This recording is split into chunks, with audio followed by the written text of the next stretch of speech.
السلام علیکم ورحمۃ اللہ وبرکاتہ۔ جی محترم بھائی کہتے ہیں جی دسمبر میں میری شادی ہے،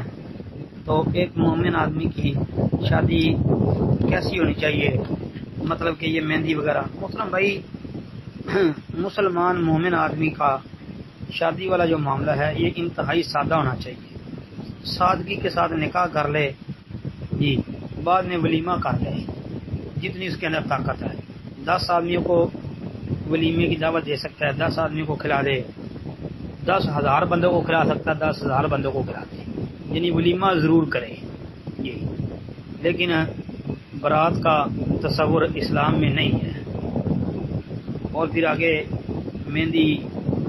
اور اس قسم کے دوسرے معاملات، بھائی اس کا اسلام میں ہمارے علم کے مطابق کہیں پر کوئی وجود نہیں ہے۔ ایسے ہی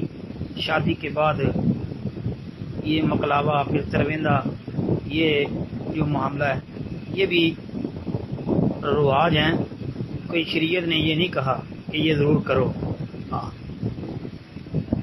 اس کے کرنے کا کہیں پر بھی نبی علیہ السلام نے آرڈر جاری نہیں کیا، اور نہ ہی نبی علیہ السلام کی سنت سے ایسا کوئی ہمارے علم کے مطابق ہمیں کوئی ایسا ثبوت ملتا ہے۔ یہ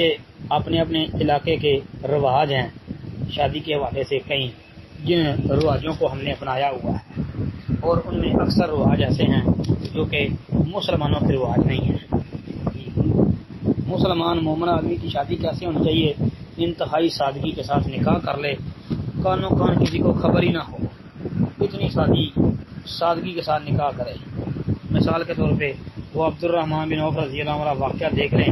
جو کہ صحیح بخاری، صحیح مسلم، ابو داؤد، ترمذی، نسائی، ابن ماجہ کے اندر یعنی صحیح ستہ میں آتا ہے کہ عبد الرحمن بن عوف رضی اللہ تعالیٰ عنہ نے نکاح کر لی، اور نبی علیہ الصلوۃ والسلام کو نہیں پتا، تو اللہ کے رسول علیہ الصلوۃ والسلام نے جب اس کے کپڑوں کو دیکھا تو آپ نے پوچھا، تو عبد الرحمن بن عوف نے کہا جی میں نے نکاح کر لیا۔ نبی علیہ السلام نے یہ کہا تھا اولم ولو بشاۃ، کہ ولیمہ کرو اور ایک بکری کا ہی کرو، یعنی مطلب کہ آپ علیہ الصلوۃ والسلام نے ناراضگی کا اظہار نہیں کیا، آپ نے یہ نہیں کہا کہ جی مجھے کیوں نہیں بلایا، آپ نے یہ نہیں کہا کہ جی آپ نے چپ چاپ شادی کر لی ہے، کسی کو کانوں کان خبر ہی نہیں ہونے دی، کسی کو بتایا ہی نہیں ہے، تو آپ نے بلکہ یہ کہا کہ بھائی ولیمہ کرنا، چاہے ایک بکری کے ساتھ ہی ولیمہ کرنا۔ آپ اندازہ کرنے کی کتنی سادگی کے ساتھ عبد الرحمن بن عوف رضی اللہ عنہ نے نکاح کر لیا ہوگا، کہ جس کا سب سے عظیم شخصیت جناب نبی کریم صلی اللہ علیہ وسلم کو پتہ نہیں چلا، اور آپ علیہ الصلوۃ والسلام اپنے صحابی کو نکاح کے بعد کہہ رہے ہیں کہ بھائی نکاح کر لیا تو اب ولیمہ ضرور کرنا۔ اندازہ کر لے کتنے سادگی کے ساتھ یہ نکاح ہوا، اور سادگی جو ہے وہی بہتر ہے۔ پھر نبی علیہ الصلوۃ والسلام نے جی اپنے شادیوں پر ولیمے ضرور کیے ہیں، جیسا کہ اللہ کے رسول صلی اللہ علیہ وسلم نے اپنی کسی بیوی کے جو ہے ساتھ نکاح کیا تو ولیمے کے اندر بکری جو ہے اس کو ذبح کر کے ولیمہ کر دیا، کسی کے ساتھ کھجور اور ستوؤں کے ساتھ ولیمہ کر دیا، اس طرح آپ علیہ الصلوۃ والسلام نے جو ہے ولیمے کیے ہیں، تو ولیمہ ضرور کرنا چاہیے۔ باقی بھائی جو یہ برات جاتی ہے، لمبے چوڑے فنکشن ہوتے ہیں، 200 400 بندوں کا ارینج کرنا پڑتا ہے لڑکی والوں کو بھی، تو پھر لڑکے والے بھی آگے اسی طرح ولیمے کا سسٹم جو کرتے ہیں، پھر ولیمے کے بعد جو وہ لے کر لڑکی اور لڑکے کو چلے جاتے ہیں،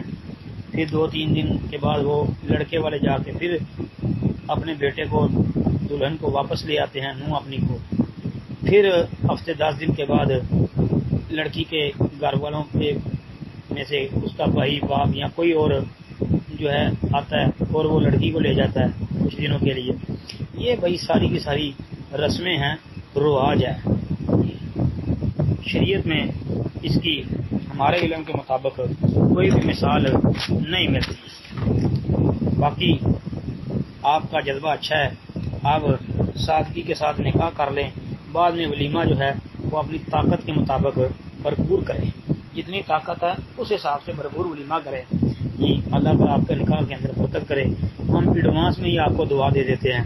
بارک اللہ لک وبارک علیک وجمع بینکما فی خیر۔ السلام علیکم ورحمۃ اللہ۔